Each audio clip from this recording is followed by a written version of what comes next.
Luckily, we have our guest, Mr. Kevin Cook, on the line. He is a researcher specializing in Catholic mysticism.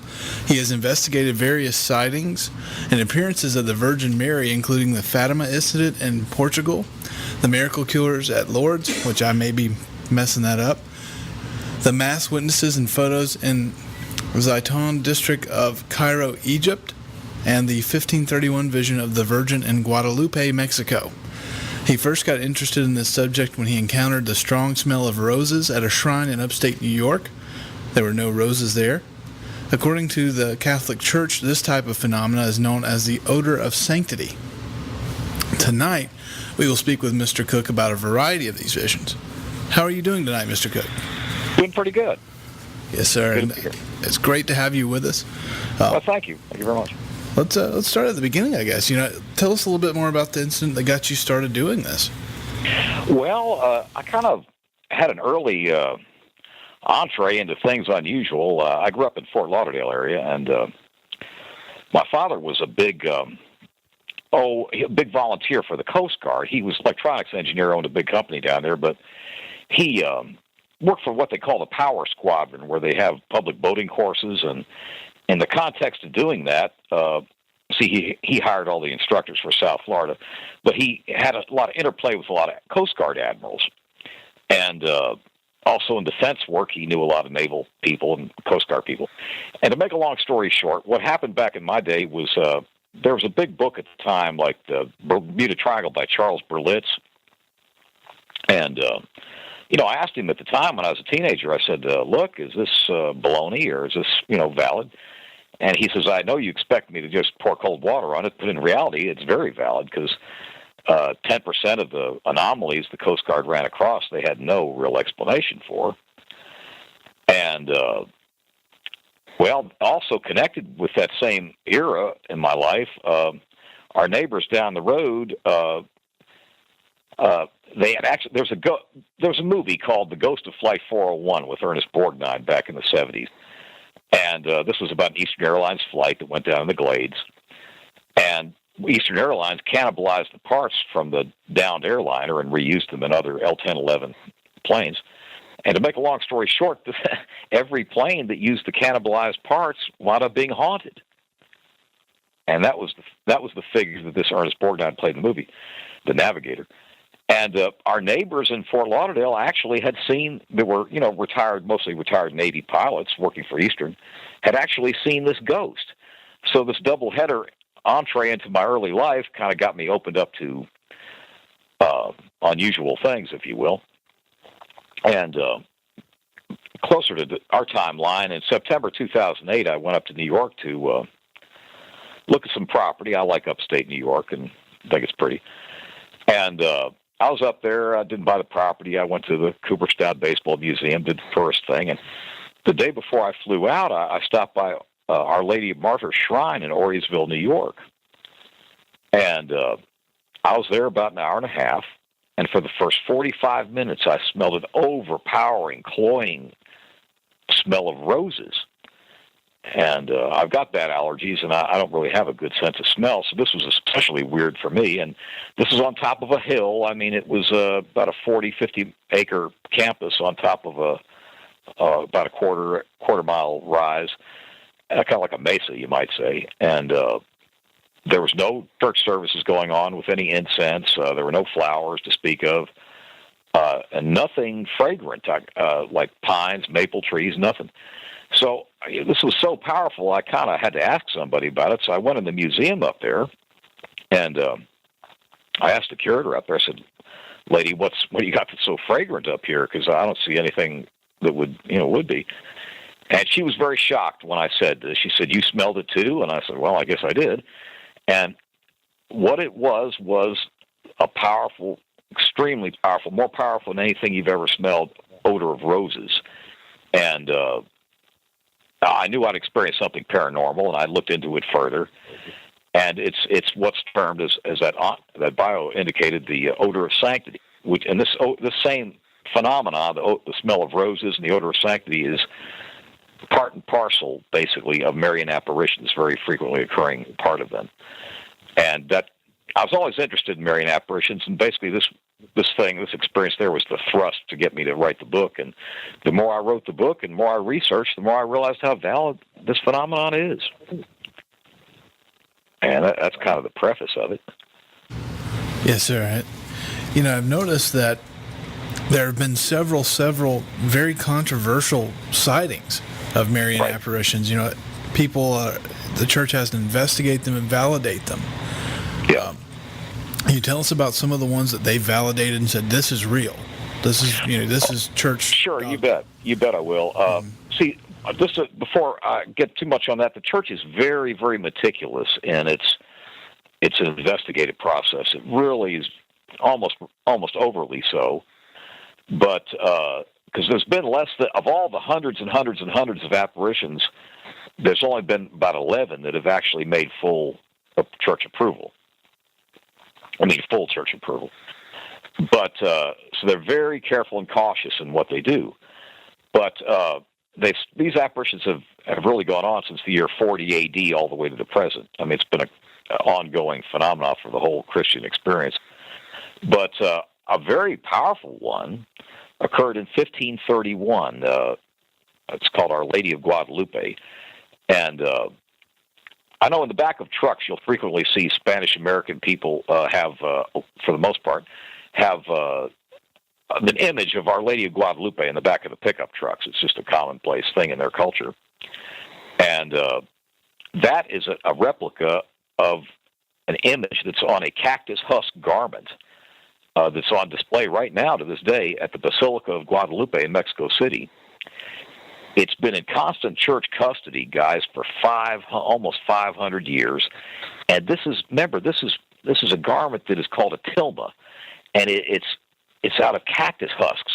Very fragile material. And there's several remarkable things about it. Number one, that it still exists. You figure something like that would have disintegrated by now. But the image that's on this shroud has been examined by Sandia Labs engineers. There's no pigment. There's no tracing.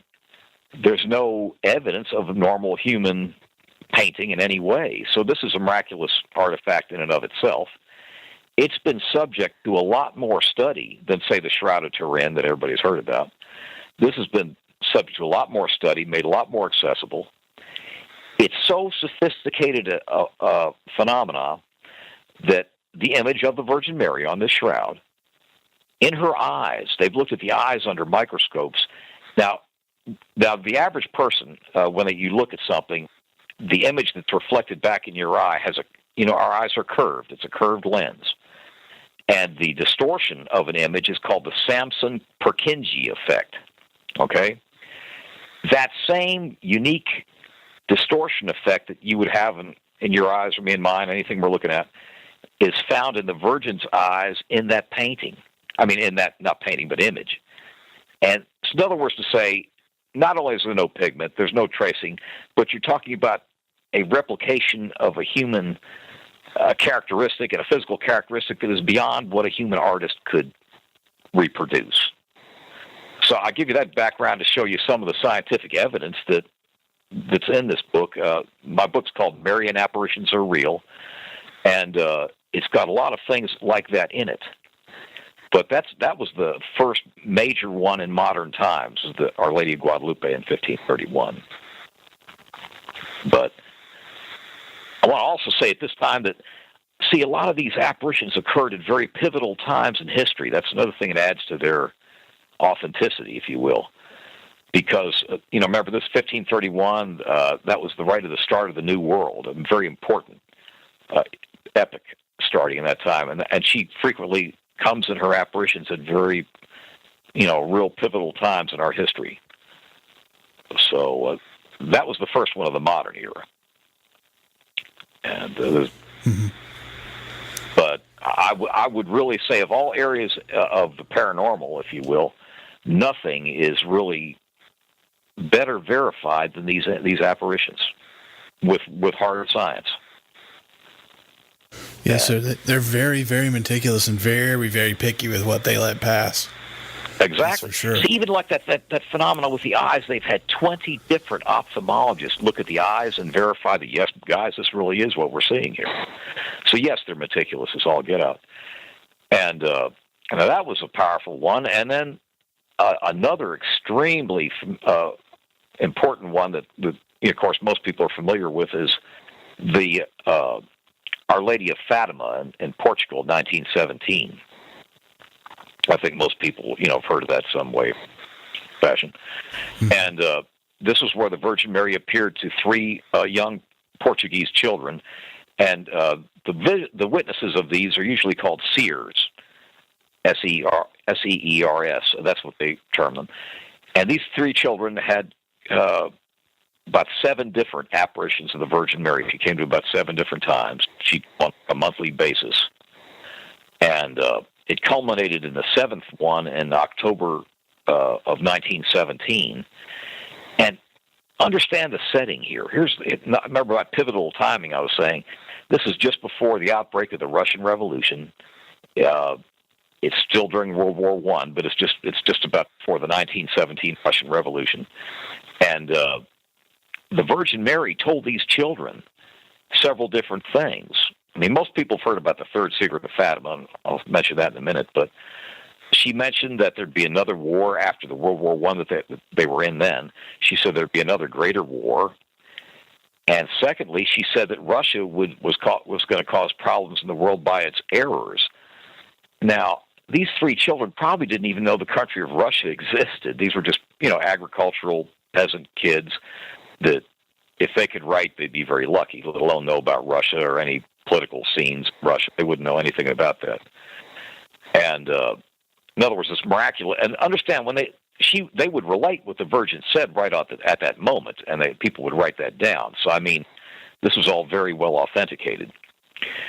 And the third secret of Fatima is a subject of a lot of controversy. I'll deal with that in a sec. But what happened when she was coming these various times, the crowds grew and grew and grew. So that by the 7th and final apparition, this was where they were promised a miracle. Okay, the previous apparition had said, the information was relayed to the children that would be a miracle that would show the authenticity of these apparitions. And a crowd of 100,000 had gathered for this 7th final apparition. And a lot of the components of the crowd were people that were trying to debunk the apparition. Because the governments were basically socialist in Portugal at the time. They were kind of using the church as a whipping boy. They were trying to say the church was basically enforcing the status quo of the rich elite and the poor peasantry, and basically that the church was an enemy, of the people or whatever. And so they were trying very hard to debunk these apparitions. And did you know, in all the studies I've done on this, I have never found any old article or anybody anywhere debunking that 1917 apparition. Even though you had people purposefully sent there by the government to debunk it, none of them ever did. As a matter of fact, just the reverse happened. A lot of people were converted to Catholicism and Christianity by the apparitions. They saw a dance with the sun, a lot of unusual celestial, say, special effects, if you will, miracles, and a lot of miracle cures came about. And in the middle of the book, there's photos of this, people that were actually on the scene at Fatima that were staring in amazement at the sun and so forth. And it was really just quite an experience, guys. I mean, and it had visitors, reporters from all over Europe because of the fanfare it had caused. I mean, this is some well-studied stuff. It really is, guys. Yes, sir. And as you know, you had a very large controversy about the third secret of Fatima. I believe Sister Lucia gave it to the Pope. Right. Basically wrote it down and gave it to the Pope under orders of the bishop or cardinal there. And well, yes, that's right, the bishop, right. Mm-hmm. And what had happened was she experienced these things, and then the Virgin Mary reappeared to Lucia in the 1940s and said to compile the whole data, the whole experience, all the information, And she did that in the 1940s. And this, of course, was conveyed to the Pope. And he was told to not, the Pope was said to keep this information under wraps until 1960 or thereafter. And after 1960, he would release it. Well, here's the controversy comes that for 40 years, all the succeeding popes would never release the information. And this seemed kind of strange. And finally, the church in the 2001 period came up with a very murky kind of explanation of what the third secret was.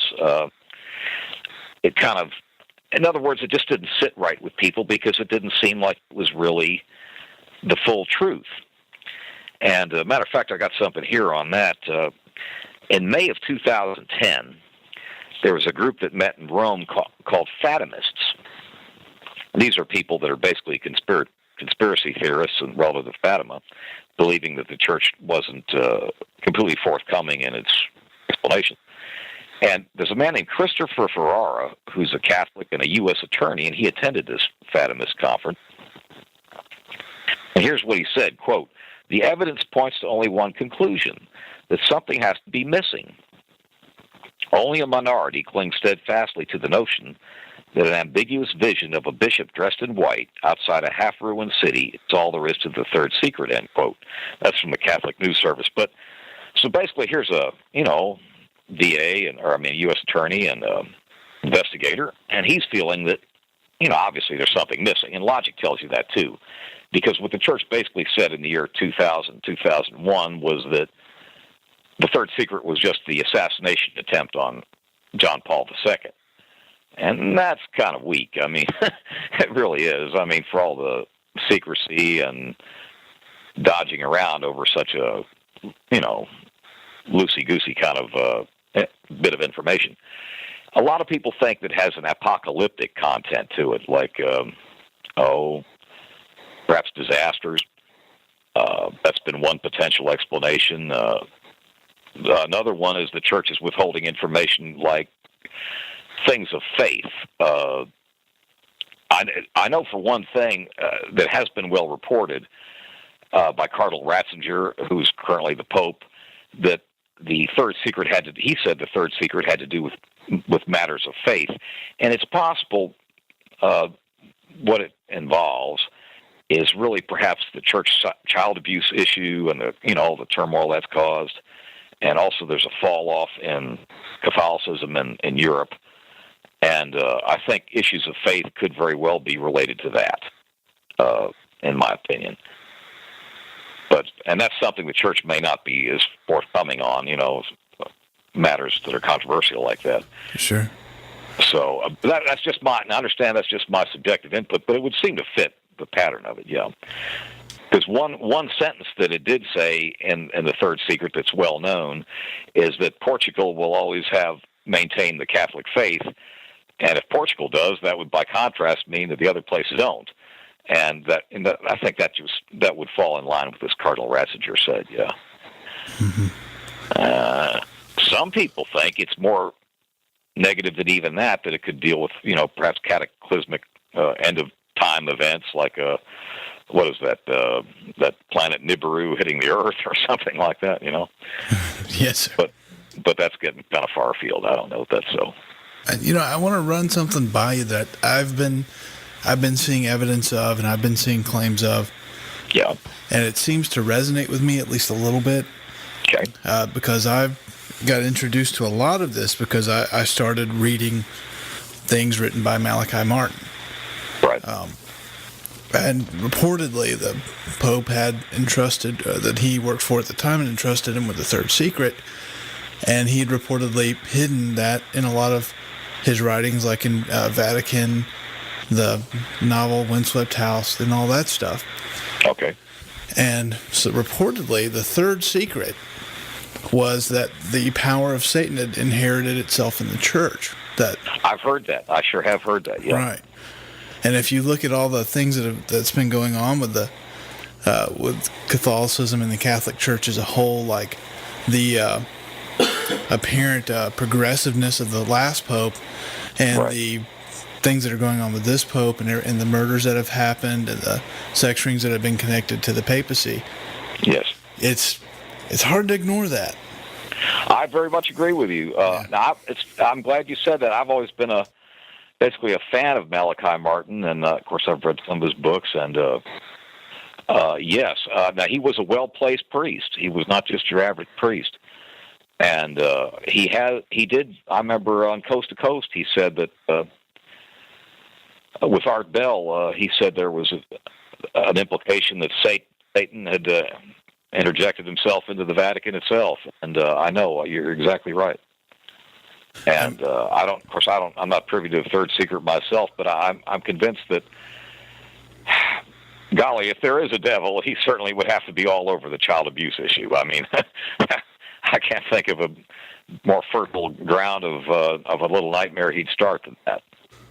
Yeah, I agree. And if you could look further, I think, into his novels and what he kind of uses as a cover of fiction to say what's going on is the actual crowning of a black pope in both the Vatican and in, I think it's South Carolina, if I'm not mistaken, over here in the U.S.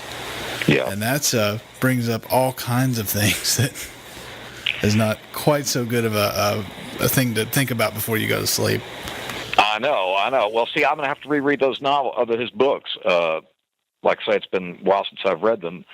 I know he'd alluded to some things to Bell, Art Bell, that old broadcaster, but I didn't know that he spelled it out quite that deeply. Yeah, there's all kinds of stuff when you start looking back through his work, especially when you look back through hindsight. Yeah. And we can actually get back into. I actually was going to ask you a few questions about him when we get into it, as far as the Medjugorje. I'm probably messed that all up. Visions in Medjugorje. Medjugorje, yeah. Medjugorje. Well, now here's the thing. Now, right now there is a commission that's going to study Medjugorje, and now Martin was not a fan of Medjugorje. However, I don't know that I'm not sure I'm in favor of that. I mean, I'm not the complete expert on Medjugorje, and the jury's still out on some of it. But one thing that is interesting, I don't think I've sent you a book copy. I don't think I had time. But on the front of the book, if you look at the website, by the way, I guess I should say the website's www.marianapparitionsarereal.com for anybody that wants to look it up. But on the website is a picture. On the front of the book is a picture. And this picture is a picture of the Medjugorje hill where the apparitions occurred. And I got this picture from a lady that works in my church. Her husband's a deacon in the church, a clergyman, and so forth. And what it is this is a picture her companion took on a pilgrimage to Medjugorje.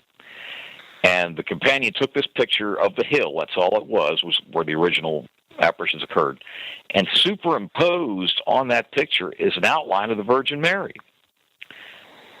And this is on the front of the book, and the lady has the picture, it's in her office. And of course, being a member of that church and writing the book on these things, she gave me a copy of it, and that's why I included it in the front of the book. But what I'm trying to say is, now I'm not saying that the Medjugorje rests on the validity of this picture, but what I am saying is it is a miraculous thing itself, because believe me, they're not making any money on this picture. And they've got no dog in the hunt on, as far as that goes. And I'm writing the book, and I'm not making much money, so they definitely aren't. So what I'm saying is, I'm not stating Medjugorje's validity rests on the validity of that picture, but I am saying it certainly is an unusual artifact. Let's put it that way. Sure, and just to clarify a bit about why I wanted to tie Martin into this is because if you read some of his, I wouldn't say friends, but maybe followers or fans, accounts right before his death, is that there was a lot of back and forth between himself and his handlers about Medjugorje. You had his housekeeper that was adamantly a believer in that, and then, as you stated, Martin wasn't so much. Of course, I think it'd probably take a lot to convince him anyway. Yeah. And it seems to have heated up quite a bit to the point where they weren't letting him get in contact with people that he normally would be allowed contact to when he was in such poor health at the very end, and then that final fall. And that particular series of visions seems to be tied into the end of that. I was wondering if you had ever heard anything in that sort of area at all, just kind of going out on a limb with that. Well, the only thing, some of the information I heard was just from old Coast to Coast shows relative to it. And I knew that Martin was not a fan of Medjugorje at the time. But as far as, also there was some allusion. Now see, I'm not sure I buy into that. I mean, Martin was no spring chicken when he did pass away, but Art Bell, that old broadcaster, was saying there's something fishy about Martin's death. Now, I don't know. I mean, this is beyond my pay grade, I guess, as far as knowledge to really know about. But those allegations have been brought up that his death was a little bit shaky, and the occurrences right previous to his death he's coming under some form of harassment, in other words. And I don't know. But see, I don't know whether I buy that though, because I mean, the church has room. In other words, the fact that he was not on board with Medjugorje would be no reason to remove him from the picture. I think it was, if anything was fishy about his death, it was because he was open in his stating that Satan had found a birth in the Vatican itself, and that would be where they'd come down on him probably. I agree. I just knew that it did tie in to some degree, and I just wanted to get your take on it due to your investigation into the subject. What I've found so far is the local bishops in Medjugorje are not really in favor of the apparition's validity. However, Cardinal Schönborn, who's an Austrian cardinal, pretty major cardinal, he is in favor of it and endorsing the validity of it. So I'm really, like when I write the chapter when I wrote the chapter in the book, I try to present a balanced approach to it, but and basically it has a big question mark on it. And I guess the problem being, and I think that some people are a little suspicious, is it's gone on for a 30-year span. That's longer than any other apparitional event ever went on, and that's it just stands apart from the others because of the duration aspect. So Beyond that, I really don't know enough to say for sure. Right. Have you heard anything about the Bayside apparitions witnessed by Veronica, I think, Lucan? Bayside, New York? Yes, sir. Actually, I think the church has ruled on those negatively. Mm-hmm. Matter of fact, I know they have. Yes. Now, there are some apparitions. In the back of the book is a chart that I got from the International Marian Research Institute, very fine place up in the part of the University of Dayton. And they have a chart that's dated from 1900 to the present. And in that chart, there's like perhaps 200 to 300 different apparitions and their status as far as like a negative decision, like the Bayside, or most of them have a no decision, by the way, assigned to them, though it's just pending because there's not enough information to make an assessment one way or the other. And then there's a very few that have actually been approved for as all the way valid apparitions. But there's actually been some counterfeit demonic apparitions that the church honestly has uncovered. Some they've even had exorcisms come out of. And that's why another reason they're very cagey and careful about what they do. Because it would definitely work against the church to have a demonically inspired apparition and turn out to be invalid, and that would just hurt people's faith, and that would be something the old devil sound like it'd be right up his alley. Oh, for sure. I've always heard, I'm not even sure where I picked it up at, to be honest, that when you see a holy apparition, if you're a witness to a holy, or what seems to be like a holy apparition, like a Marian apparition, or like a Christ apparition, always check the feet. The feet? Really? I've always heard, always check the feet. It says that the devil's not able to hide his hooves. That I'm not familiar with. I'm not sure where I picked that up at, but I thought that was real interesting. I just wanted to run it by you. I'll file that away. Yeah. But that's one I'm just not familiar with, really. Wow. Okay. Do you remember where that one was from, Sean? No, but I remember it coming up, but I don't remember from where. You remember hearing it too, don't you? Yes. Okay, well, that's weird. I just wanted to throw that one out there. Live and you learn. I guess if you ever see one. But I guess not. Yeah. But, a lot of times they won't see the Virgin Mary's feet. She'll be basically floating. Right. So, but now, one thing that's connected to it that's very interesting, and I've also got a photo of this in the book, because Mel Burnette's my patron saint, but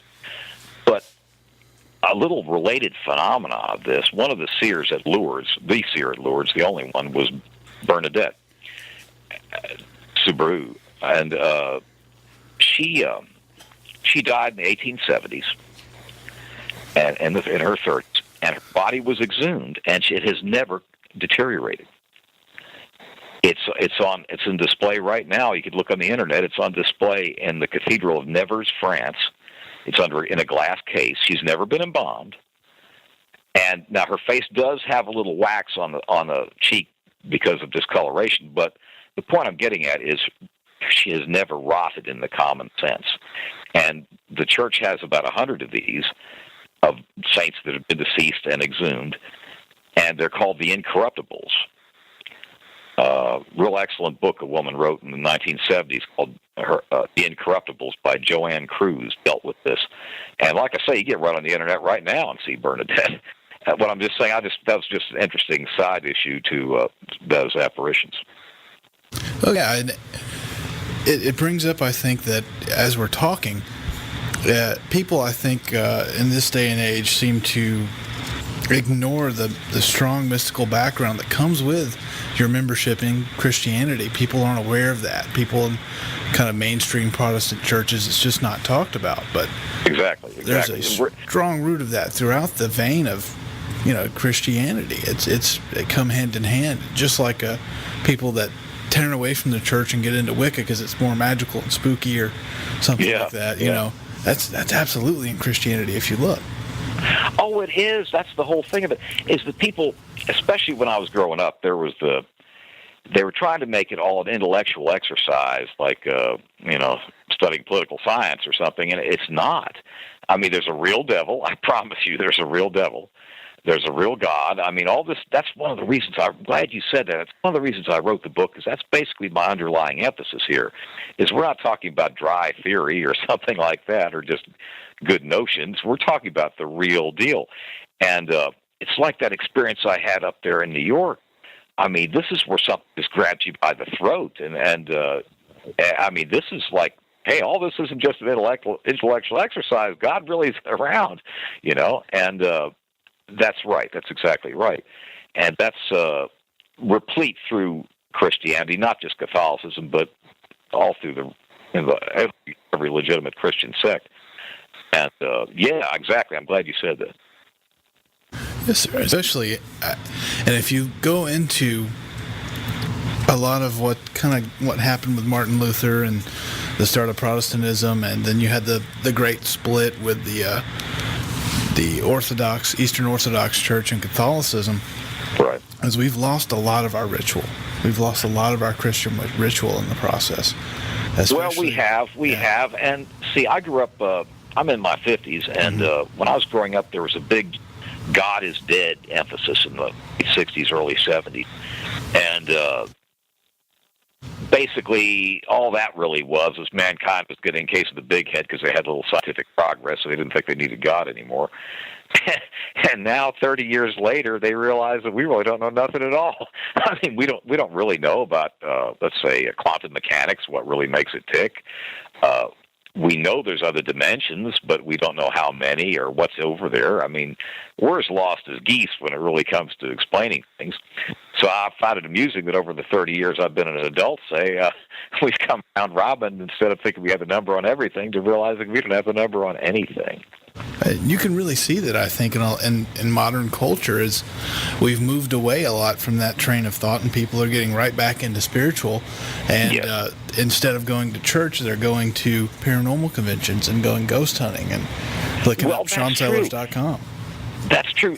On the website is I didn't get it in the book because there wasn't time for the edition of it, but there's a recommendation from Dr. Tim Barth, Barth. He's the Department of Psychology chairman at Texas Christian University here in Fort Worth, and big academic guy. And he's a ghost hunter. But in his full forward, he's amazed and being a ghost hunter, because he says, like in this book that I've written, and in Marian apparitions in general, there's so much hardcore proof that this is a real phenomena. I mean, the stuff I mentioned about the eyes and the image on the tilma and all that, and many other things.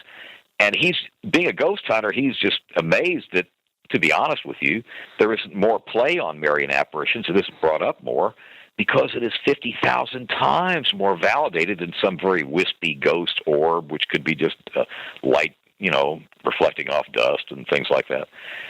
And but yes, he might look at the website and under recommendations. You'll see what he's saying on that. And you find that a lot. If you and I would recommend, I think, that anyone that is intrigued by what we're talking about, check out your book, Marian Apparitions Are Real. And also, I recommend to every one of my friends, if they haven't read it already, C.S. Lewis's Mere Christianity.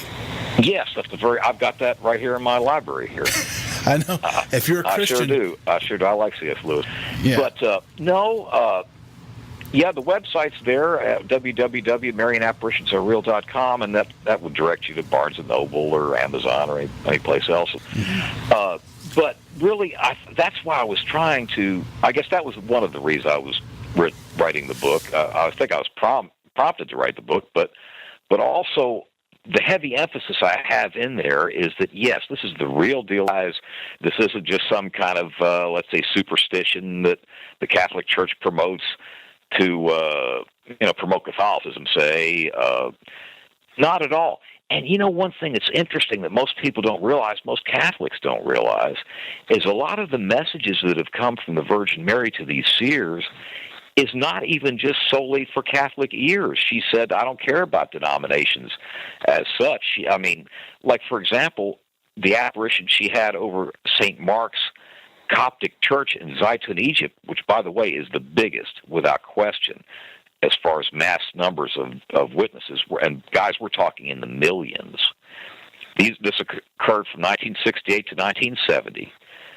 It's in Zaytun, Egypt, a suburb of Cairo, like you mentioned in the intro. But in the book, I've got a picture of what the Virgin Mary's image that was taken from Arab television. And, guys, they had as many as 250,000 people in that little square in front of that church 3 to 5 times a week seeing these visions.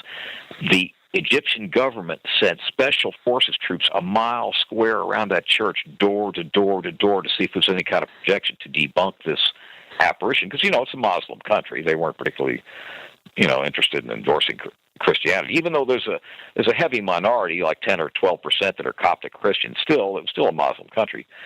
And they absolutely found there was no evidence of chicanery or, projection equipment, any of that. As a matter of fact, the Egyptian government, even at the time, endorsed the validity of these apparitions. And I've got that quote in the book, too. But the photo is amazing, and they've estimated between 2 and 14 million people saw that on Arab television over that 2-year span. This is the most powerful of all apparitions, and it wasn't even over a Catholic church. Yeah, I just pulled up the photo myself. It's the first I've heard of it, unfortunately. But that is an amazing photo. It is, and they had well, of course, this went on for a 2-year period. And by the way, they also had a kind of another round of it in the fall of 2009 that nobody knows about. And the Coptic Church has already proved those apparitions too. But in the original one between 68 and 70, they had representatives from the Vatican. Representatives from the Vatican were there. New York Times, Paris Match, that's their French main magazine, and what else? Stern, which is the German version of Time magazine, if you will. They had major representation there viewing this stuff. And, this is as real as the hand in the end of your arm. It just really is. And remember, this is Egypt in 1968, too. There was no holographic equipment there. This is what it was, And I think there was a pivotal timing to that apparition, too, because, remember, 1967 was when they had the Israeli-Arab War, and this was, things were still kind of tense. And this apparition had a big effect on Egypt at the time, where kind of, their whole interest and focus was on these apparitions for a 2-year period. And it's possible it kept war from breaking out again. Very possible. Yes, sir. And speaking of war, another thing that I see that's can be neglected to be mentioned, and I think is actually gaining a lot more foothold in Christianity, would be spiritual warfare. Yes. Like you said, I think in when we were going through the whole God is dead period and trying to make the church more modernized and something that's more intellectual than, like you said, spiritual. Right. A lot of times people forgot about that. Absolutely. So that was another. I guess I'm glad you're hitting on these points, because that's really why I wrote the book. Is this is not an intellectual exercise. This is the real deal. God does love you, but He is the real thing. He's not just a concept like democracy or something out there. This is the real deal. We're in a little battlefield going on out here. Absolutely. But on the positive end, people have posed the question: is why Mary? Why would He use her as a vehicle? And see, in the Bible, Jesus does speak in the Gospel of John. He does speak to one of his apostles and say, here is your mother. And he's saying that with more reason than, here's my mother, take care of her, or something like that. No, he's saying she has a position of esteem in the church, if you will. And also, of course, in Revelation, there's the image of the woman with stars as a crown and so forth.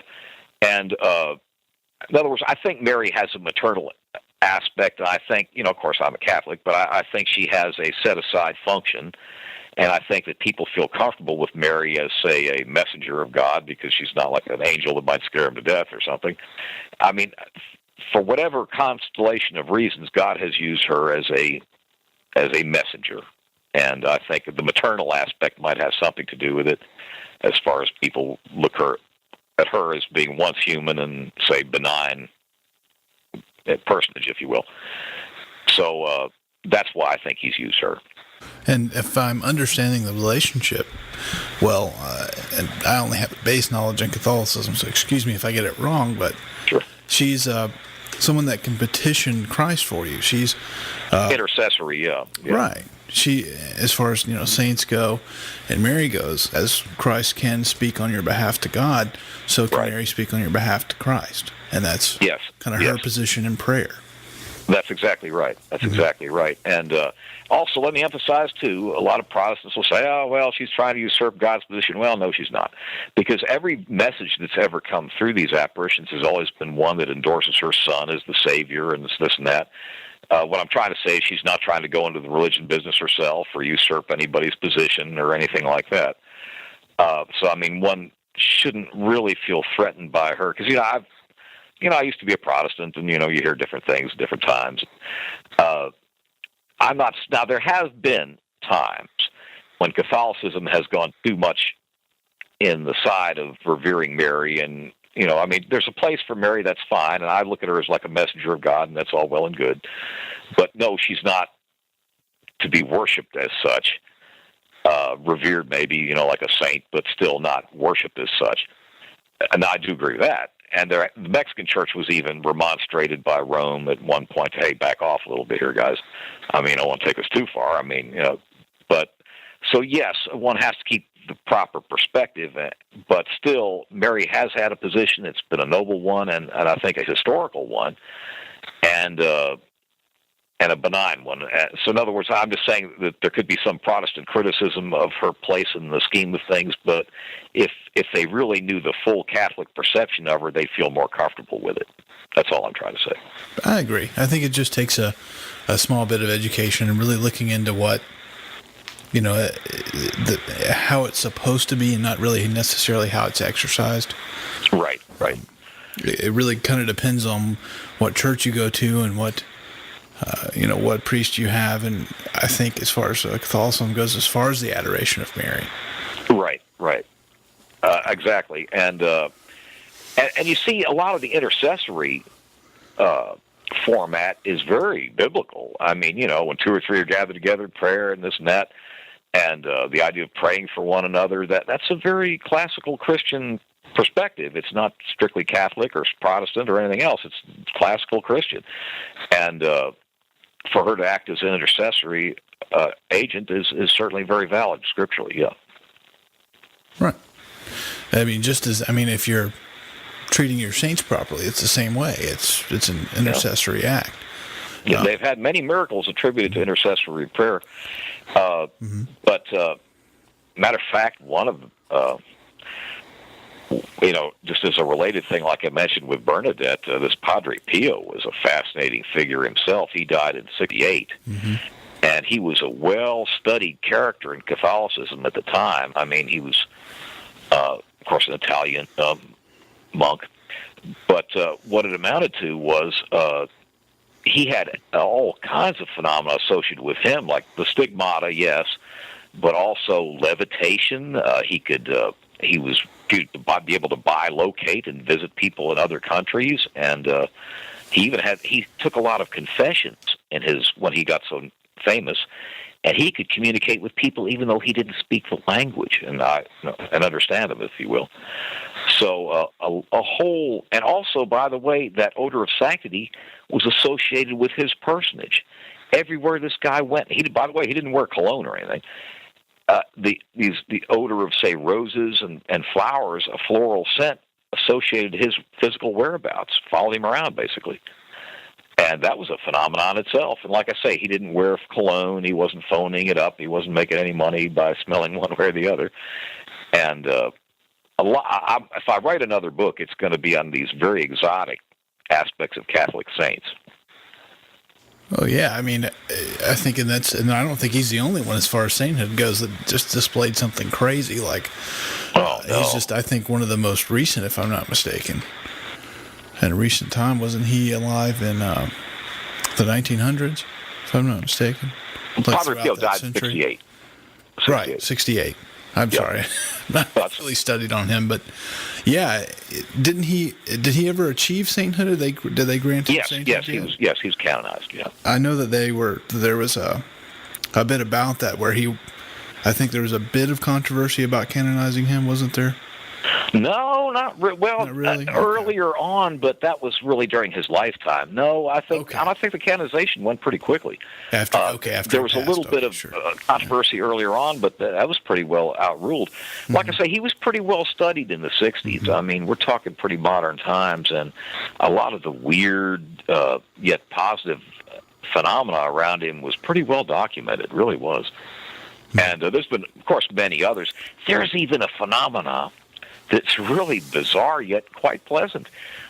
There's a lady that's not. She hasn't made quite the saint category yet, but she's Blessed Calelia Barbieri. I think I'm saying that right.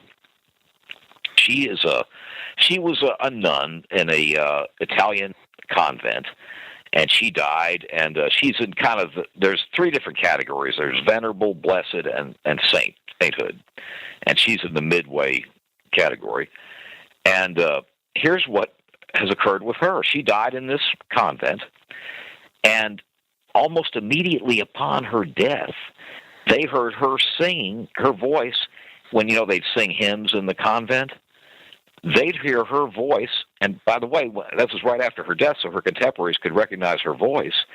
They'd miraculously hear her voice keeping up with the hymns. And this voice is still heard to this day in that same convent. I mean, that's kind of an unusual little twist, but that's the kind of thing that you could write a book about.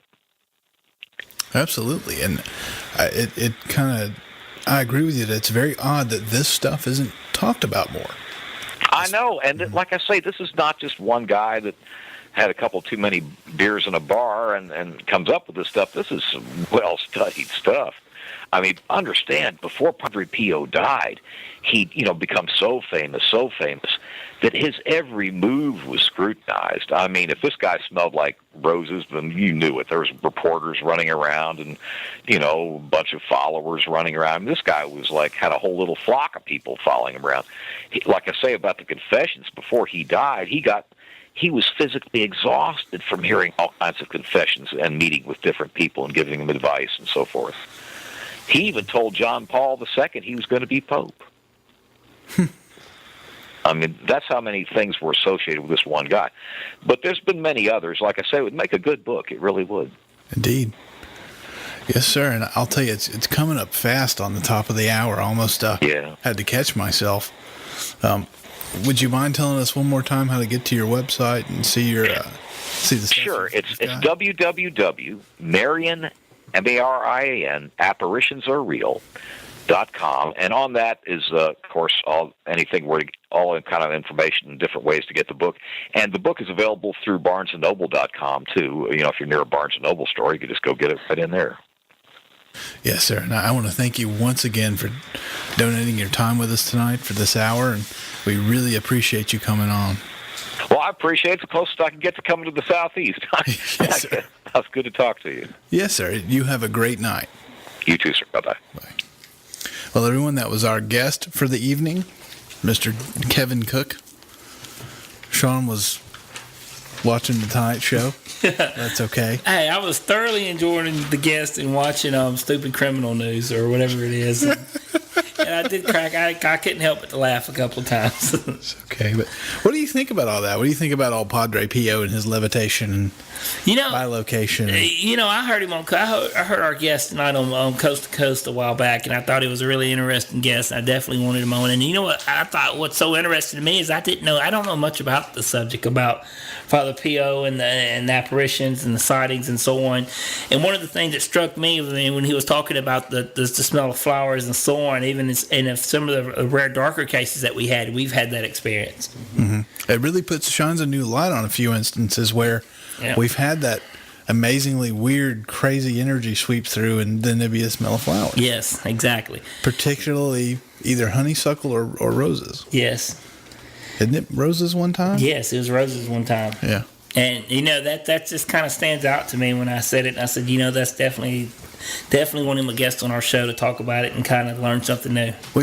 I'm really going to have to get onto the whole Christian apparition subject because that's going to make a good show, I think, to do a little research and kind of go into all that. Yeah, I think so.